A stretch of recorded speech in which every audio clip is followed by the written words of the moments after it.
In 2003, heavy rain caused a small sinkhole to open in the ground near the temple of the Feathered Serpent at Teotihuacan, Mexico. A worker noticed it. He reported it, and archaeologist Sergio Gomez went to investigate.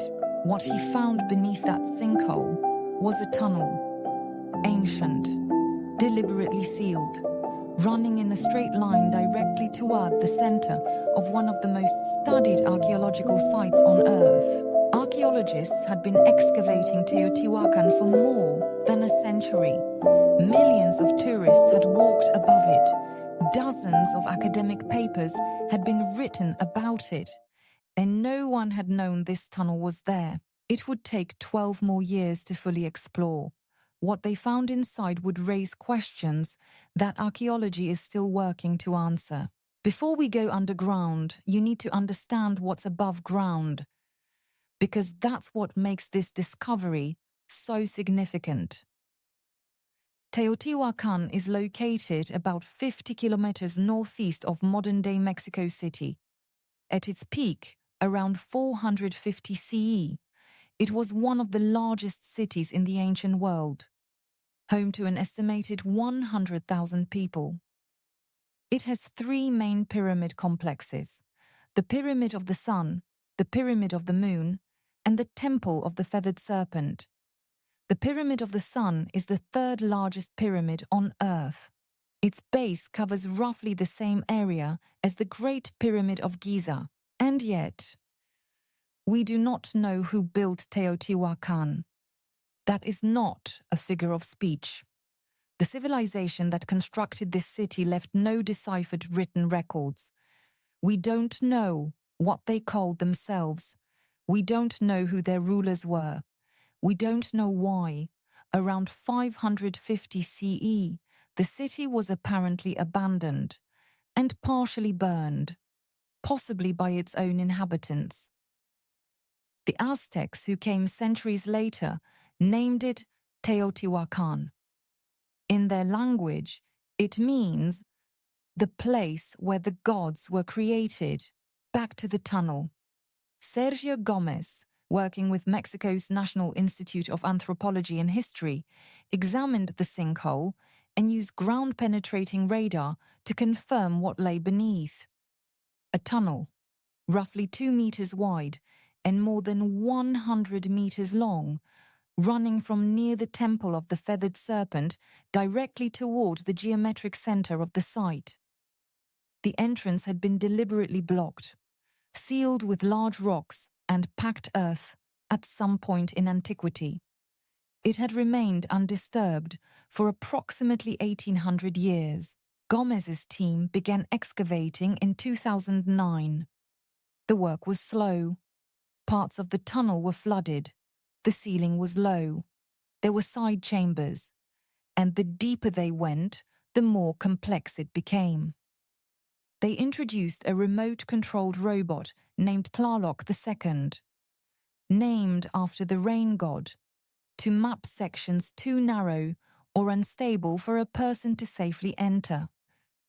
For years, it moved through the darkness, sending back images of what lay ahead. What the team found waiting at the far end of the tunnel is what makes this story remarkable.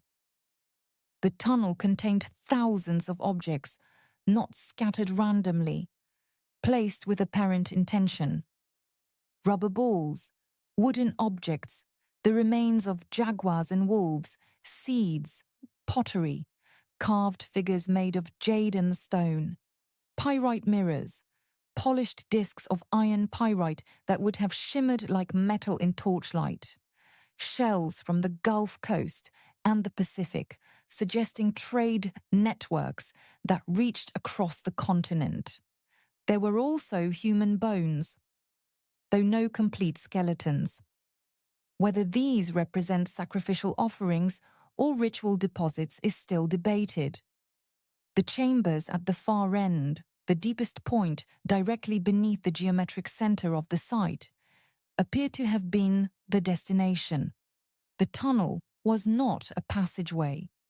It was a destination in itself. But the most unexpected discovery came in 2015. Liquid mercury, pools of it, found in multiple locations within the tunnel. Enough that it formed a visible shimmering layer on the floor of certain sections. Mercury does not occur naturally in liquid pool form in this region. It had to be brought there deliberately. And in the ancient world, the production of liquid mercury was neither easy nor cheap. It required mining cinnabar ore, heating it, and collecting the vapor. It required knowledge, infrastructure, and clear intent. Why would anyone go to that trouble and deposit mercury deep inside an underground tunnel? Sergio Gomez proposed that the mercury may have been intended to represent a subterranean river, a symbolic underworld sea. In Mesoamerican cosmology, the underworld was often depicted with bodies of water. The mercury, which shimmers and moves like liquid silver, may have been a physical representation of that sacred geography. And then there is this. Liquid mercury has also been found in the tomb of China's first emperor, Qin Shi Huang, where ancient texts describe rivers of mercury designed to mirror the real rivers of his empire, built as a model of the world for the afterlife. Recent soil surveys around the tomb have confirmed unusually high concentrations of mercury, consistent with these accounts. Two ancient civilizations, on opposite sides of the world, no documented contact with one another, both using liquid mercury in burial or ceremonial contexts, in ways that suggest a shared symbolic understanding of what this strange silver liquid represented. The leading interpretation among the archaeologists who excavated the Teotihuacan tunnel is that it served as an axis mundi. In Mesoamerican belief, the world had a vertical structure, the heavens above, the surface world in the middle, the underworld below, and at the center of the world, a vertical axis connecting all three levels. The tunnel, running from the surface into the earth directly beneath the city's ceremonial core, may have been a physical representation of that axis, a passage built not for the living to walk through, but as a symbolic connection between the human world and the divine world beneath it. The objects deposited inside, the mirrors, the jade, the animal remains, the mercury, may all have been offerings placed at the threshold between worlds. If this interpretation is correct, then whoever ruled Teotihuacan used this tunnel as the spiritual foundation of the entire city, the point from which the world was believed to be ordered. The question that remains open and may never be fully answered is what, if anything, lies at the very end. Despite years of excavation, no royal tomb has been found. No single individual buried with the markers of power and wealth we see at comparable sites elsewhere in the ancient world. Either the burial chamber is still there and has not yet been reached, or the builders of Teotihuacan used this space in a way that had nothing to do with the royal tomb, which would make them unlike almost every other ancient civilization we know of. The tunnel beneath Teotihuacan was sealed for 1800 years before that sinkhole opened in 2003. Whatever was placed inside was placed with care, with knowledge, and with a purpose we can only partially reconstruct. The city above it, built by a people with no name, abandoned and partially burned, and then buried under centuries of dust, was one of the largest urban centers of the ancient world.